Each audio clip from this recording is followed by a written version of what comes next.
Hello everyone, if you're trying to play Resident Evil Requiem and you keep getting this error, sorry something went wrong, then you have come to the right place because in this video I'm going to show you how to fix this error on your computer easily. So this error occurs when your game has trouble verifying the copy. So what you're going to do is you're going to open up Steam, you're going to right click on Resident Evil Requiem, you're going to go into properties, go into install files, and you're going to click verify integrity of game files on Resident Evil Requiem.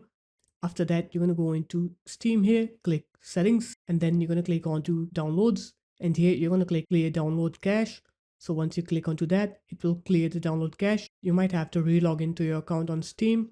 So once that's done, now what you're going to do is you're going to open up your Explorer. You're going to go to your Resident Evil Requiem's directory. The default location should be in your C drive, program files 86, Steam, Steam apps, common, and then Resident Evil Requiem. You're going to right click on the Resident Evil 9 exe, click properties, click compatibility, click disable full screen optimizations, and also run this program as an administrator. After that, click apply.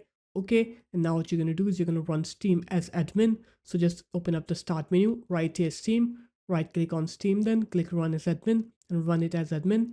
Once it's done running as admin, now you're going to go ahead and try to play the game, and you'll see that your game will now work. You'll not face that error anymore. So there it is guys, that's how easy it was. If you guys found this video helpful, make sure to leave a like, comment, and subscribe to the channel, and I'll see you in my next video. Peace.